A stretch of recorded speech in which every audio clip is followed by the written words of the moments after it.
Hi everyone. ఈరోజు chana దాల్తో snack ఎలా తయారు చేద్దామో చూద్దాం. దీనికి నేను ఓవర్ నైట్ నానబెట్టుకున్న చనా దాల్ని ఇలా కుక్కర్లో వేసుకున్నాను. ఇలా వేసుకున్న దానికి కొంచెం తగినంత సాల్ట్ యాడ్ చేసి 2 విజిల్స్ వచ్చేంత వరకు కుక్ చేసుకోండి.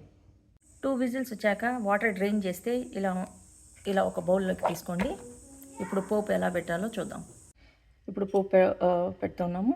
1 టేబుల్ స్పూన్ ఆయిల్ వేసుకోండి. ప్యాన్ హీట్ అయ్యాక దీంట్లో కొన్ని ఆవాలు,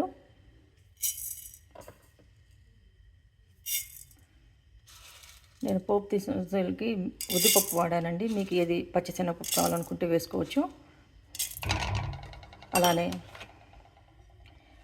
ఆనియన్, గ్రీన్ చిల్లీ, కర్రీ లీవ్స్ని స్మాల్ పీసెస్గా చేశాను. అప్పుడు ఆకు అలానే వేస్తే ఈజీగా తీసేస్తున్నారు. సో దానికోసం నేను సన్నగా తరిగేసాను. అప్పుడు తీయడానికి కష్టమైపోతుంది. ఇవి కొంచెం వేగాక గోల్డెన్ కలర్లో ఆనియన్స్ టర్న్ అయ్యాక బాయిల్ చేసి డ్రైన్ చేసుకున్న చనా దాల్ని మిక్స్ చేసుకున్నాం. ఇలా onion, green chilli, urad dal ఇవి కొంచెం గోల్డెన్ కలర్లో టర్న్ అయ్యాక ఇప్పుడు డ్రైన్ చేసిన మన చనా దాల్ని మిక్స్ చేసేస్తున్నాం.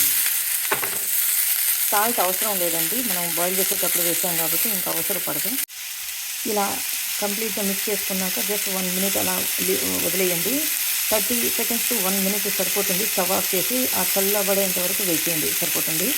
దీనికి కొందరు ఆప్షనల్ ఐటమ్ పచ్చి కొబ్బరి ఉంటే దాన్ని గ్రేట్ చేసి మిక్స్ చేయండి. ఇలా గ్రేటెడ్ కోకోనట్, ఫ్రోజన్ ఆర్ ఫ్రెష్గా ఉన్న కోకోనట్, పచ్చి కోకోనట్ నుంచి కొంచెం గ్రేట్ చేసి అట్లా మిక్స్ చేయండి. ఎన్ని chana dal snack is ready. బాగా చల్లబడ్డాక సర్వ్ చేసుకోవచ్చు. ఈవెన్ లంచ్ ఆర్ డిన్నర్ టైంలో రైస్తో పాటు కొంచెం సైడ్గా పెట్టుకొని సర్వ్ చేయొచ్చు. Thank you for watching.